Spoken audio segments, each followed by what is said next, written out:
അക്ഷരലോകത്തേക്കുള്ള കുരുന്നുകളുടെ ആദ്യ ചുവടുവയ്പ്പിന്റെ സന്തോഷവും കൗതുകവും നിറഞ്ഞ കാഴ്ചകൾക്കാണ് വടക്കൻ കേരളത്തിലെ വിദ്യാലയങ്ങളും സാക്ഷ്യം വഹിച്ചത്. പുതിയ ബാഗുകളും മുഖത്ത് നിറഞ്ഞ പുഞ്ചിരിയും കണ്ണുകളിൽ പുതിയ സ്വപ്നങ്ങളുമായി കളിച്ചും ചിരിച്ചുമാണ് കുരുന്നുകൾ ഇന്ന് സ്കൂൾ മുറ്റത്തേക്ക് എത്തിയത്.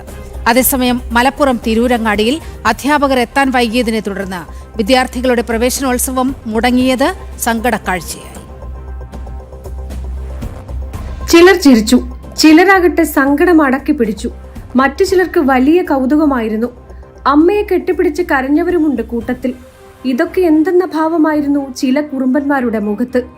ഇതെല്ലാം കോഴിക്കോട് തിരുവണ്ണൂർ GUP സ്കൂളിൽ നിന്നുള്ള മനോഹര കാഴ്ചകളാണ്.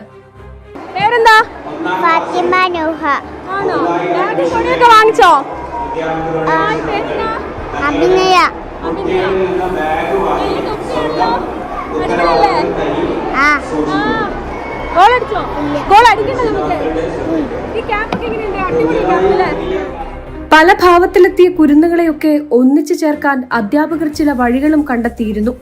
ഈ ഗോൾ പോസ്റ്റിലേക്ക് ഗോൾ അടിപ്പിച്ചുകൊണ്ടാണ് കുരുന്നുകളെ സ്കൂൾ വരവേറ്റത്. ഇത്തവണ 60 കുട്ടികളാണ് 1ാം ക്ലാസ്സിലേക്ക് പുതുതായി ചേർന്നത്. ആ 60 പേരും ഗോൾ അടിച്ചു. ബലൂണുകളും പൂക്കളും കൊണ്ട് അലങ്കരിച്ച ക്ലാസ് മുറികൾ കുരുന്നുകളെ വരവേറ്റു. പാട്ടും ഡാൻസും ഒക്കെയായി പ്രവേശന ദിനം കളർഫുൾ ആഘോഷമായി മാറി. കുട്ടികളെ സന്തോഷിക്കേണ്ട, അവരുടെ സന്തോഷമല്ലേ. നമ്മുടെ ഗവൺമെന്റ് സ്കൂളിലും കുട്ടികൾക്ക് എല്ലാവിധത്തിലുള്ള ആധുനിക സൗകര്യങ്ങൾ ഉണ്ടാക്കി കൊടുക്കുക എന്നുള്ളതാണ് ഞങ്ങളുടെ ലക്ഷ്യം. കോഴിക്കോട് പ്രവേശനോത്സവം കളറായപ്പോൾ മലപ്പുറം തിരൂരങ്ങാടി കാളന്തുരുത്തി ബദൽ വിദ്യാലയത്തിലെ ഒരുപറ്റം വിദ്യാർത്ഥികൾക്ക് പ്രവേശനോത്സവം മുടങ്ങിയത് സങ്കട കാഴ്ചയായി. അധ്യാപകർ എത്താൻ താമസിച്ചതാണ് പ്രവേശനോത്സവം മുടങ്ങാൻ കാരണം. പുത്തനെടുപ്പും ബാഗുമൊക്കെയായി മണിക്കൂറുകളാണ് കുരുന്നുകൾ സ്കൂൾ അങ്കണത്തിന് പുറത്ത് കാത്തുനിന്നത്. അക്ഷരമുറ്റത്തേക്കെത്തിയ ഈ കുരുന്നുകളുടെ കുഞ്ഞു ചുവടുകൾ നാളെയുടെ വലിയ സ്വപ്നങ്ങളിലേക്കുള്ള ആദ്യ ചുവടുവെപ്പായി മാറുകയാണ്.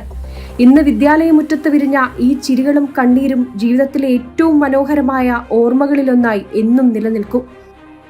വിവിധ ബ്യൂറോകൾക്കൊപ്പം ജനം, കോഴിക്കോട്.